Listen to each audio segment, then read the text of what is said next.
So ನಾನು patent ಮತ್ತು copyright ಎರಡರ ಬಗ್ಗೆ ನಿಮಗೆ ಮಾಹಿತಿಯನ್ನು ಒದಗಿಸಿ ಕೊಟ್ಟಿದ್ದೇನೆ. ಸೊ ಇದು ಯಾವ ರೀತಿ ಪ್ರಾಕ್ಟಿಕಲಿ ಯಾವ ರೀತಿ ಇದು ವರ್ಕ್ ಆಗುತ್ತೆ ನಾವು ನೋಡೋಣ. ಫಸ್ಟ್ ಪೇಟೆಂಟ್ ಯಾವ ರೀತಿ ನಾವು ಅಥವಾ ಯಾವ ಪೇಜಿಗೆ ಹೋಗ್ಬೇಕು ಅದ ಪ್ರೊಸೆಸ್ ಇದೆ ನಾವು ನೋಡೋಣ ಇಲ್ಲಿ. ಸೊ ಇದು www.ipindia.nic.in. ಸೊ ಇಲ್ಲಿ ನೀವು ನೋಡಬಹುದು office of the controller general of Patents, Designs and Trademarks, Department for Promotion of Industry and Internal Trade, Ministry of Commerce and Industry, Government of India.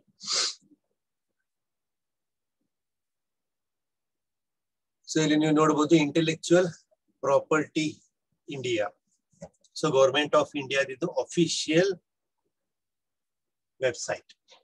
So ಇಲ್ಲಿ patents, about us, administration, contact us, publication. So ಇವೆಲ್ಲ options ಗಳಿವೆ. Designs ಇವೆ, trade marks ಇವೆ, GI ಇದೆ. Copyright ಒಂದ್ ಬಿಟ್ಟು ಬಾಕಿ ಎಲ್ಲಾನು ministry of commerce and industry ಅಡಿಯಲ್ಲಿ ಬರುತ್ತೆ. ಕಾಪಿರೈಟ್ ಅಷ್ಟೇ ಹ್ಯೂಮನ್ ರಿಸೋರ್ಸ್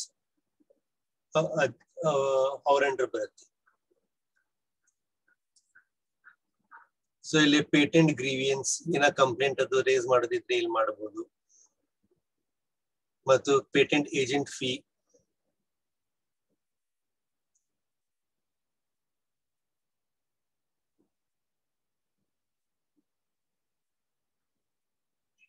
ಇದು ಮೊಬೈಲ್ ಆಪ್ ಅನ್ನು ಸಹ ಅದ್ರ ಮೊಬೈಲ್ ಥ್ರೂ ನೀವು ಅಪ್ಲೈ ಮಾಡಬಹುದು ಅಥವಾ ರಿಜಿಸ್ಟ್ರೇಷನ್ ಮಾಡಬಹುದು. ಅದೇ ರೀತಿ RTI ರೈಟ್ ಟು ಇನ್ಫಾರ್ಮೇಶನ್ ಇದೆ, ಪಬ್ಲಿಕ್ ಗ್ರೀವೆನ್ಸ್ ಇದೆ, ವಿಡಿಯೋ ಕಾನ್ಫರೆನ್ಸಿಂಗ್ ಸಿಸ್ಟಮ್ ಸಹ ಇದೆ.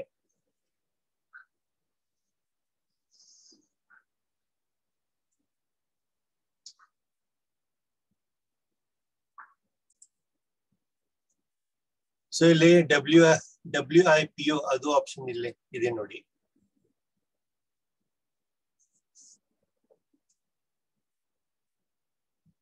So registration for patent agent examination ಮತ್ತೆ ಅವ್ರು ಅವಾಗ ಇದರಲ್ಲಿ ವರ್ಕ್ಶಾಪ್ ಮಾಡ್ತಿರ್ತಾರೆ. ಸೊ ಅದನ್ನು ಸಹ ನೀವು ಅಟೆಂಡ್ ಆಗಿ ಅದರ ಬಗ್ಗೆ ಮತ್ತಿಷ್ಟು ಇನ್ಫಾರ್ಮೇಶನ್ ಅನ್ನು ನೀವು ಪಡೆದುಕೊಳ್ಳಬಹುದು.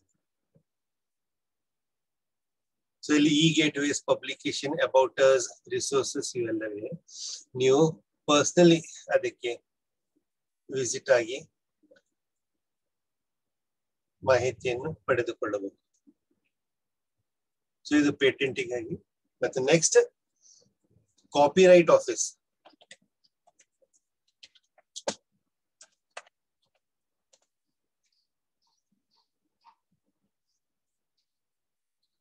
So copyright.gov.in, Copyright Government of India. So ಇಲ್ಲಿ ನೋಡಬಹುದು ಅಪ್ಲಿಕೇಶನ್ಸ್ ಫೆಬ್ರವರಿ ತಿಂಗಳಲ್ಲಿ ಮತ್ತು ಮಾರ್ಚ್ ತಿಂಗಳಲ್ಲಿ ಎಷ್ಟು ಬಂದಿವೆ, ರಿಜಿಸ್ಟ್ರೇಷನ್ ಎಷ್ಟಾಗಿವೆ, status of copyright application, search, registered work. So ಇದು ಒಂದು ಗ್ರಾಫ್ ಮುಖಾಂತರ ನಿಮ್ಗೆ ತೋರಿಸಿದ್ದಾರೆ.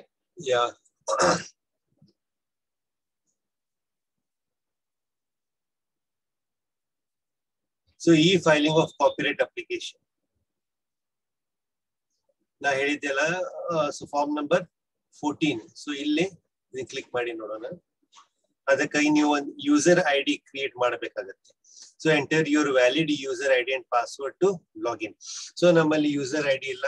ಸೊ ನಾವೇನ್ ಮಾಡೋಣ, ನ್ಯೂ ಅಂತ ಹೇಳಿ ಇಲ್ಲಿ ಕ್ಲಿಕ್ ಮಾಡೋಣ. ಟೈಟಲ್ ಮಿಸ್ಟರ್, ಮಿಸ್ ಅಥವಾ Mrs. Name,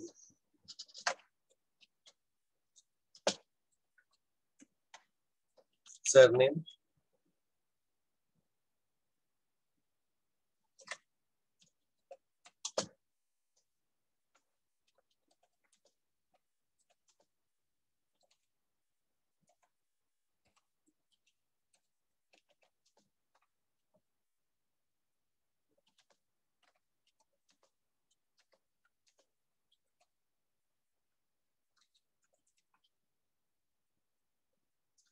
country India by default ಬರುತ್ತೆ. State Karnataka, district Dharwad. Email ID.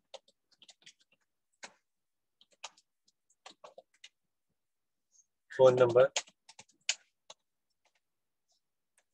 अथवा मोबाइल नंबर.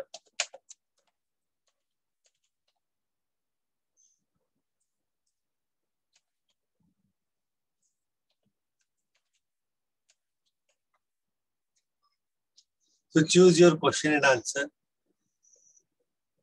So ಇಲ್ಲಿ ಯಾವ್ದಾದ್ರು ಒಂದು ಕೊಡಬೇಕಾಗತ್ತೆ. Who is your favorite hero? So ಅದು ತೋರಿಸಲ್ಲ security reasoning ಆಗಿ. So choose your user type. So ಇಲ್ಲಿ general user ಅಥವಾ society user. So single user ಅಥವಾ group. So ಇಲ್ಲಿ ನೀವು specify ಮಾಡಬೇಕಾಗತ್ತೆ. So choose your user ID and password. So ಇಲ್ಲಿ ಯಾವ ರೀತಿ ಇರಬೇಕಂದ್ರೆ kindly remember your user ID and password for future reference. So ಇಲ್ಲಿ Fayaz Ilkal ಅಂತ ಸೇವ್ ಮಾಡ್ತೀವಿ. Password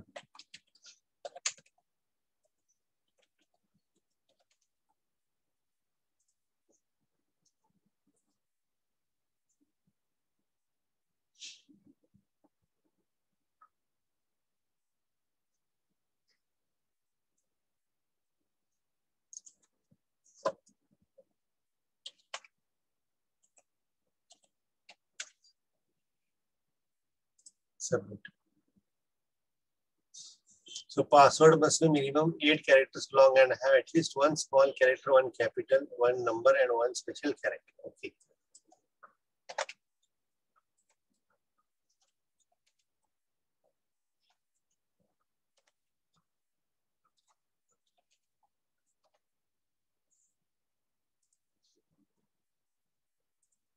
So ಇಲ್ಲಿ user ID ನ ನಾನು ಕ್ರಿಯೇಟ್ ಮಾಡಿದ್ದೀನಿ.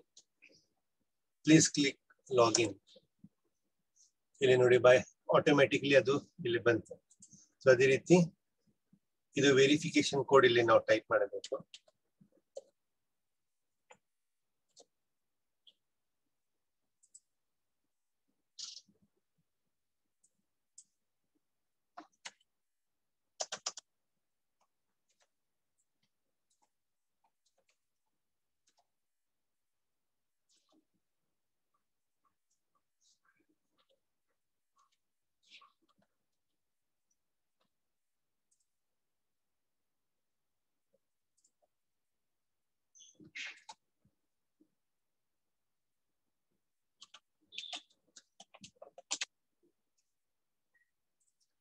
ಬಹುಶಃ ಪೂರ್ತಿ ಡೀಟೇಲ್ಸ್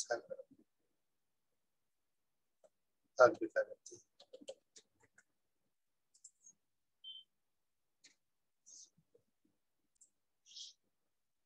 ಸೊ ಇಲ್ಲಿ ಪೇಜ್ ಓಪನ್ ಆಯ್ತು. ಇಲ್ಲಿ ನೋಡಿ form number 14 you have 0 applications submitted ಅಥವಾ registered. Search by diary title ನೀವು ರಿಜಿಸ್ಟರ್ ಮಾಡಿದ್ರೆ ಇಲ್ಲಿ ಸರ್ಚ್ ಬೈ ಡೈರಿ ನೀವು ಆ ನಂಬರ್ ಹಾಕಿದ್ರೆ ಅದು ಡಿಸ್ಪ್ಲೇ ಮಾಡುತ್ತೆ, ಇಲ್ಲಾಂದ್ರೆ ತೋರಿಸಲ್ಲ. ಸೊ ಸಬ್ಮಿಟೆಡ್ ಆಗಿಲ್ಲ ಇನ್ನು.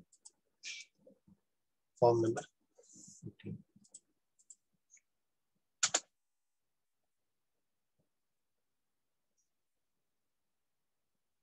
So e-filing of application, pending application, status of application, details of processing fee, checklist, workflow, upload, discrepancy reply, generate diary number,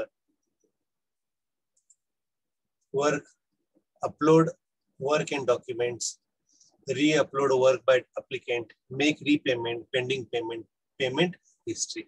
So ಇದನ್ನೆಲ್ಲ ನೀವು ಈ ರೀತಿ ಫೈಲ್ ಮಾಡಬಹುದು. So e-filing of application, click here for online copyright registration. So name,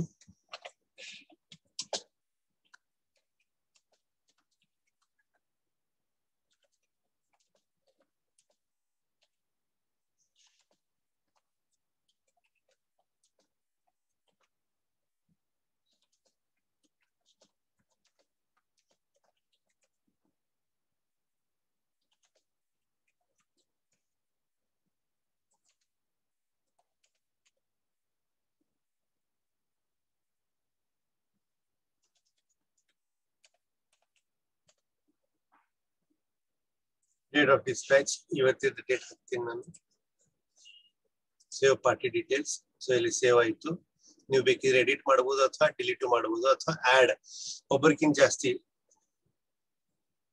ಇದ್ರೆ ನೀವು ಅವರ address ಸಹ ಇಲ್ಲಿ ಆಡ್ ಮಾಡಬಹುದು. ಸೊ ಇಲ್ಲಿ ಎಂಟ್ರಿ ಮಾಡಬೇಕಾಗುತ್ತೆ. ಸೊ ಅದೇ ರೀತಿ communication on this subject may be address to I accept. ಇಲ್ಲಿ ಸೇವ್ ಅಂತ ಹೇಳ್ಬಿಡ್ತೀನಿ.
ನಾವು ಸಕ್ಸಸ್ಫುಲಿ ಇದು ಸೇವ್ ಮಾಡಿದೀವಿ.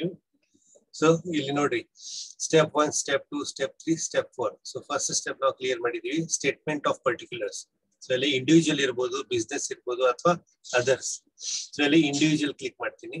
ನೇಮ್ ಮತ್ತೆ ನೇಮ್ ಆಡ್ ಮಾಡಬೇಕು, ಫಿಲ್ ಮಾಡಬೇಕು.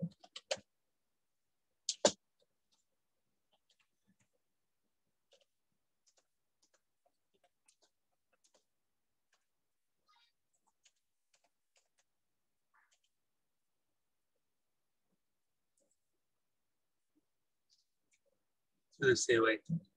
ಸೊ ಅದೇ ರೀತಿ ಚೂಸ್ ಫೈಲ್, ಸಿಗ್ನೇಚರ್, ಆಮೇಲೆ photo JPG format, file size 512 KB ಕಿಂತ ಕಡಿಮೆ ಇರಬೇಕು. ಸೊ ಇಲ್ಲಿ ಫೋಟೋ ಆಡ್ ಮಾಡೋಣ.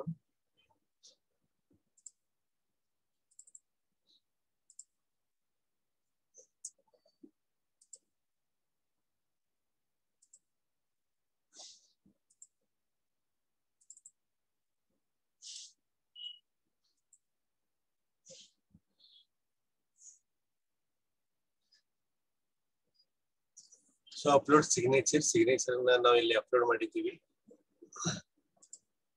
ಅದೇ ರೀತಿ author, owner, publisher, composer, producer, artist. So ಇಲ್ಲಿ ಆಥರ್ ಅಂತ ಸೆಲೆಕ್ಟ್ ಮಾಡ್ತೀನಿ. Class of work literary, dramatic, artistic, cinematographic. So ಇಲ್ಲಿ ಲಿಟರರಿ ಅಂತ ಹಾಕೊಂತೀನಿ. Description of work. ಸೊ ನನ್ನ ಬುಕ್ ನಾ ಬರೆದಿದಂತ ಪಬ್ಲಿಷ್ ಮಾಡಿದಂತ ಬುಕ್ ಟೈಟಲ್ ಅನ್ನ ಇಲ್ಲಿ ಹಾಕ್ತೀನಿ.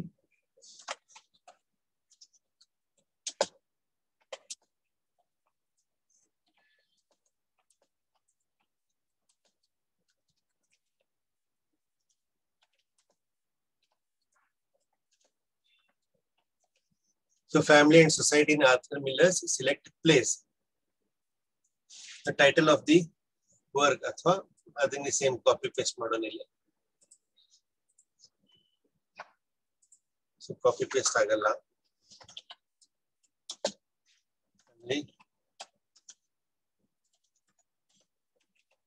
and society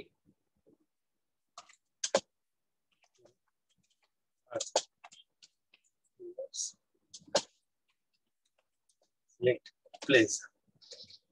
So language of work is English alliде. Name and address of and nationality of the author, and if the author is deceased, so tirkondidre, so ಅವರು ಯಾವಾಗ tirkondidare ಅದರದ್ದು date ಹಾಕಬೇಕು ಇಲ್ಲಿ.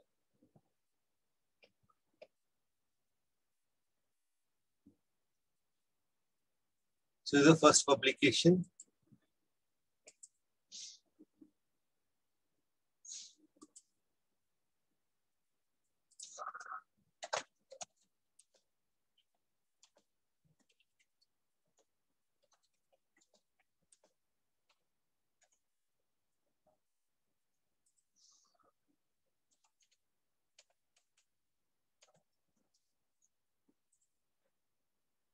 So ಇದು save ಆಯ್ತು. So ಅದೇ ರೀತಿ whether work is published or unpublished, ಇದು ಪಬ್ಲಿಷ್ಡ್ ಅಂತ ಹೇಳ್ತೀನಿ. ನೀವು ಅನ್ಪಬ್ಲಿಷ್ಡ್ ಅಂದ್ರೆ ಇವು ಯಾವ ವರ್ಕ್ ಆಗಲ್ಲ. Published name current publication,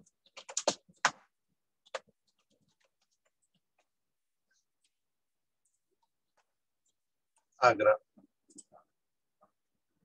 So year of publication 2007.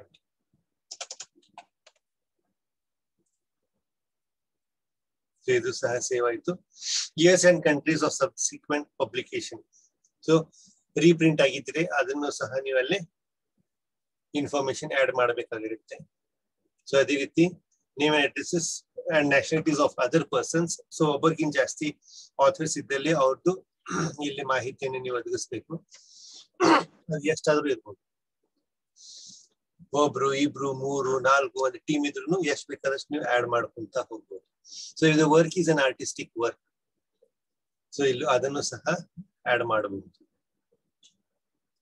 Save ಮಾಡಿ. ಡೀಟೇಲ್ಸ್ ಮಾರ್ಕ್ ಇನ್ ರೆಡ್. ಸೊ ರೆಡ್ ಅಲ್ಲಿ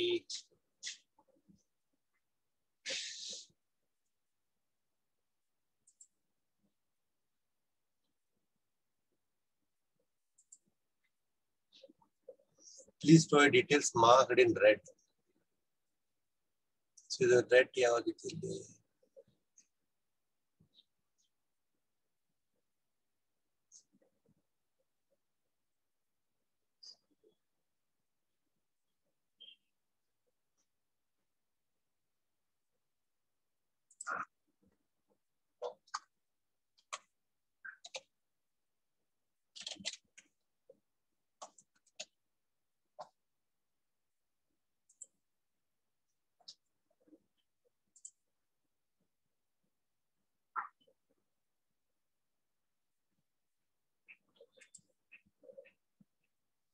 So step 3, statements of further particulars. An original work, yes. How do?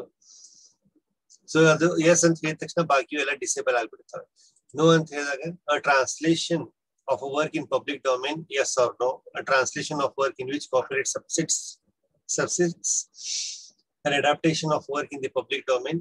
So ಇಲ್ಲಿ an original work, yes. ಮುಗೀತು. So ಎಲ್ಲಾನು disable ಆಗ್ಬಿಡ್ತವೆ. If the work is a translation or adaptation of a work in which copyright subsists, so ಅದಕ್ಕೆ ಇವೆಲ್ಲ ಮಾಹಿತಿಯನ್ನು ನೀವು ಮತ್ತೆ ಕೊಡ್ಬೇಕಾಗತ್ತೆ. So ಇಲ್ಲಿ original work ಅಂತ ಹೇಳಿದ ತಕ್ಷಣ ಇವೆಲ್ಲ ಡಿಸೇಬಲ್ ಆಗಿಬಿಟ್ಟಿದೆ. ಸೊ ಇಲ್ಲಿ ಸೇವ್.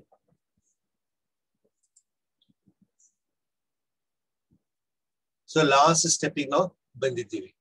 ಸೊ ಇಲ್ಲಿ ನೋಡಿ, total amount for submission 500 rupees ಇದೆ. ಬರೀ ಲಿಟರರಿ ಅಥವಾ ಡ್ರಾಮ್ಯಾಟಿಕ್ ವರ್ಕ್ ಅನ್ನ ನೀವು ಕಾಪಿರೈಟ್ ಮಾಡ್ಲಿಕ್ಕೆ ಬರೀ ಮಾತ್ರ 500 ರೂಪಾಯಿ. ಸೊ ನೀವು ಯಾವ್ದಾದ್ರು ನಿಮ್ಮದೇ ಆದಂತ ಒಂದು ಬುಕ್ ಅಥವಾ ಥೀಸಿಸ್ ಎಲ್ಲ ಪಬ್ಲಿಷ್ಡ್ ವರ್ಕ್ ಅಥವಾ ಕಾದಂಬರಿ ಅಥವಾ ಕವನ ಅಥವಾ ನಾಟಕ ಇದ್ರೆ ನೀವು ದಯವಿಟ್ಟು ಈ ಒಂದು ಅಫಿಷಿಯಲ್ ವೆಬ್ಸೈಟ್ಗೆ ಹೋಗಿ ನಿಮ್ಮ ವರ್ಕ್ ಅನ್ನ ನೀವು ಕಾಪಿರೈಟ್ ಮಾಡಿಕೊಳ್ಳಿ. ಸೊ ಐ ಹೋಪ್ ನಿಮ್ಗೆಲ್ಲ ಪೇಟೆಂಟ್ ಮತ್ತು ಕಾಪಿರೈಟ್ ಬಗ್ಗೆ